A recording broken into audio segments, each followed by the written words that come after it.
Right now, millions of homeowners are secretly broke. They drive nice cars. They post photos in front of their new front door. They look like they made it. But behind closed doors, many of them are one bad month away from disaster. This is called being house poor, and it's happening to more people in 2026 than at almost any point in recent memory. But the truth behind this will shock you. You could already be one of them and not even know it. By the end of this video, you'll know the 5 exact signs that prove you're trapped, the hidden math banks use to make you think you can afford more than you really can, and the one number that decides whether your house is a blessing or a quiet prison. Some of these signs are obvious. Some of them are sneaky. The kind that build up slowly over years until one day you look up and realize your dream home has quietly taken over your entire financial life. Let me show you exactly how this happens. Owning a home used to be the safest move you could make. Buy a house, watch it grow in value, and one day you're set for life. That's the dream most of us grew up hearing about from our parents, our teachers, even the banks themselves. But in 2026, that dream comes with a hidden cost nobody puts in the brochure. Home prices climbed for years in a row, interest rates stayed high, and the gap between what a house costs and what the average paycheck covers got wider than almost any time most people can remember. Here's the first mini surprise. In many of the most popular cities to live in right now, a typical monthly mortgage payment eats up close to half of a typical paycheck, before groceries, before gas, before anything else. That math used to look very different just a decade ago. Here's the second surprise, the one that catches people off guard. You don't need to miss a single payment to be house poor. You can pay every bill on time, every single month, and still be trapped. Being house poor isn't about missing payments. It's about everything else in your life quietly disappearing to make room for one. And here's the part nobody warns you about. The bank that approved your loan will never call you to say you're in trouble. Their math says you can afford it. Your real life, your savings account, your stress levels, your vacations, your retirement says something very different. There's actually a name for the formula banks use behind the scenes, called a debt-to-income ratio. It looks at your total monthly debt compared to your total monthly income, and as long as the number falls under their cutoff, you get approved.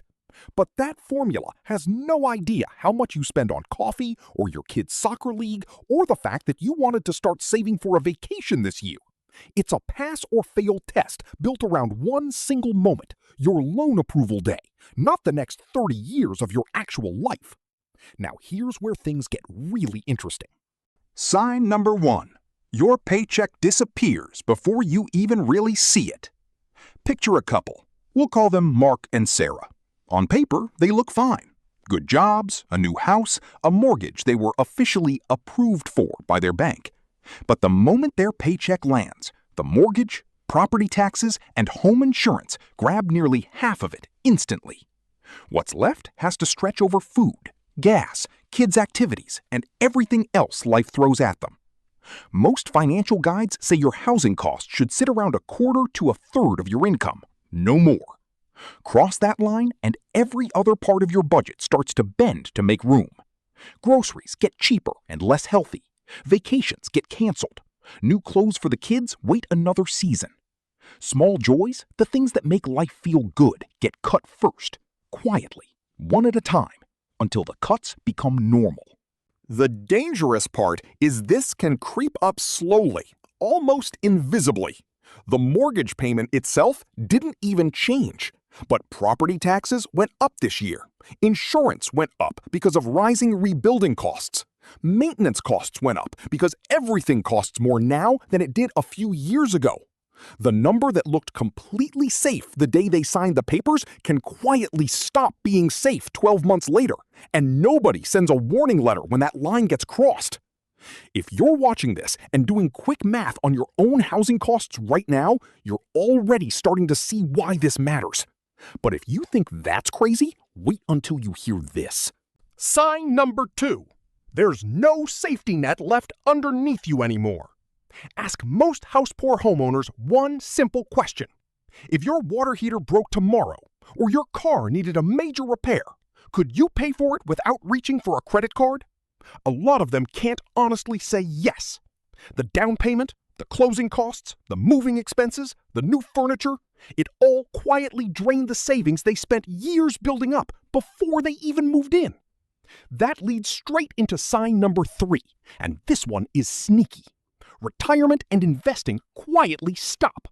When the mortgage takes a bigger bite every month, something else has to give somewhere in the budget. And for a lot of people, it's the money that was supposed to build their future. They tell themselves it's only temporary, just until things settle down. But months turn into years. Contributions stay paused, and the gap between where they should be financially and where they actually are keeps growing in total silence. Here's a comparison that makes this real. Imagine 2 people earning the exact same income. One rents a smaller, simpler place and keeps investing steadily every single month, no matter what. The other buys a bigger house, stretches to afford it, and quietly stops investing completely to make the payments work.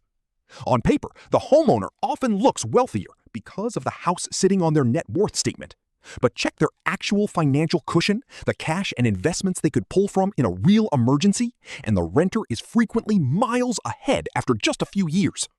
Stretch that comparison out further, say 10 years down the road, and the gap doesn't shrink, it grows. The renter's investments had a decade to grow quietly in the background, year after year, even through the slow months. The homeowner's money mostly sat inside their walls, untouched and untouchable, while their retirement contributions stayed paused far longer than they ever planned. Neither person did anything reckless. They just made one different choice early on, and time turned that one choice into a massive difference. This brings us to the most shocking discovery of all. Here's the part almost nobody talks about out loud. You can be a millionaire on paper and still be poor in real life at the exact same time. That's exactly what happens to a lot of house-poor homeowners. Their home's value climbs over the years, so their net worth looks impressive whenever they check it on an app. But that money is locked inside the walls. You can't use it to pay for groceries, or a hospital bill, or a slow month at work when the hours get cut. To actually get to it, you'd have to sell your home and move, or borrow against it through a loan and pile on even more debt than you already have. This is the trap underneath the trap. The house that was supposed to make you secure becomes the one asset on your entire balance sheet you can't actually touch. And here's where it gets worse. The mortgage rate locked in years ago might be lower than today's rates, which means selling and buying again somewhere else could end up costing more overall, even with a smaller, simpler home. So people stay, not because it's still the smart financial move, but because leaving has gotten too expensive. That's how an asset quietly turns into a cage. From the outside, it still looks exactly like wealth, but from the inside, day to day, it behaves almost exactly like debt. So what does all this mean for us today? This brings us to sign number 5. You feel stuck, and you can't easily get out, even if you wanted to. Being house poor doesn't just affect your bank account, it quietly affects every decision you're allowed to make going forward. Want to take a lower-paying job you'd actually enjoy more? The mortgage says no. Want to move closer to family in another city? Selling now might mean losing money on the deal or trading your old low rate for a brand new, much higher one. Want to downsize to something simpler and calmer? In a lot of markets right now, the math still doesn't work in your favor. This is becoming a bigger pattern across the country in 2026, not a rare exception. More people are buying homes that technically qualify them on paper, according to a bank's spreadsheet, while quietly costing them their flexibility, their savings, and their peace of mind. The result is a growing number of homeowners who look successful from the outside, while feeling far more financially stuck day to day than renters who never bought at all. And the long-term cost goes beyond money. Constant financial pressure wears people down over time. It shows up in stress that doesn't go away, in arguments at home about money that used to be rare, in retirement plans pushed back further and further every single year, and in a quiet feeling that something that was supposed to bring security somehow brought the opposite. Compare this to a generation or two ago, when homes cost a much smaller multiple of the average yearly income, and a single paycheck could often cover the mortgage with room to spare. Back then, being house poor was rare, almost an exception. Today, for a growing number of buyers, it's closer to the starting point, the normal condition the moment they sign the papers, not something that only happens if they make a mistake along the way. Before we wrap up, there's one final thing you need to know. The banks that approve these loans aren't lying to you, but they're not protecting you either. Their entire formula only asks one narrow question: can you technically make the payment each month? It never asks whether you'll have an actual life left over after you do. That's the real twist hiding behind everything we just covered. The people who looked the wealthiest, with their big new houses and their picture-perfect front doors, were sometimes the closest to being broke underneath it all. Meanwhile, the people who said no to the bigger loan, who chose the smaller, simpler home, quietly built the real safety net underneath themselves, the one that actually protects them when life gets hard.